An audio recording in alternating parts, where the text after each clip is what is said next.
Donald Trump has put tariffs basically on everyone, even on an island without people, poor penguins.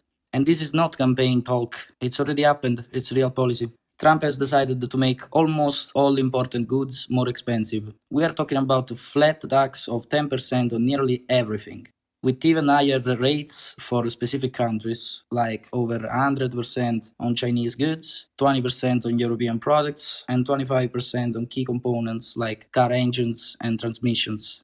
The basic idea is simple: import less, produce more at home. But the consequences are not simple at all. In fact, they could be harmful for everyone, and here's why. This strategy doesn't just target American rivals, it targets its allies too, like Europe and Canada. And that's a serious issue. Wow, a serious issue. That's amazing. That's a serious issue. I got it.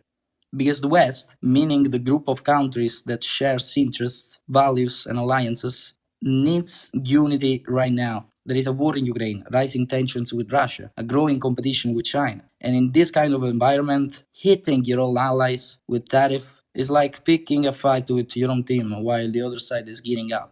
It doesn't make sense. And on top of that, today's economy doesn't work that way it used to. Products are entirely ours or theirs. An American car might have parts made in Europe, Asia, or Mexico and assembled yet in another country. Rising tariffs makes production more expensive for everyone, even for companies based in the US. That means higher costs, less competitive products, and ultimately higher prices.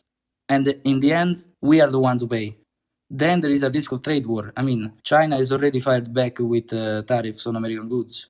Others may follow, and that starts a cycle of retaliation, tensions, and economic instability, exactly when the global economy is already under pressure and it was recovering from the global pandemic. Meanwhile, China is watching and it's ready to step in. If the US starts treating its own partners poorly, some countries may start looking elsewhere, and China is right there offering new deals, new trade routes, and new alliances. It's ironic, but the policies that's supposed to stand up to China might actually help it.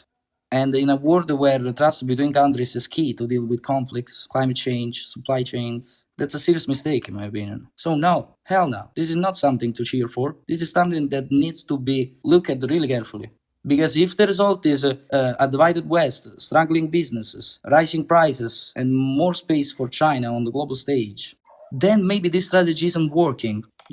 Saying, well, we'll make everything ourselves. Sounds nice, but that's not how the world works anymore. We need cooperation, we need consistency, we need long-term thinking, because isolating yourself doesn't make you stronger, it's just make you more alone.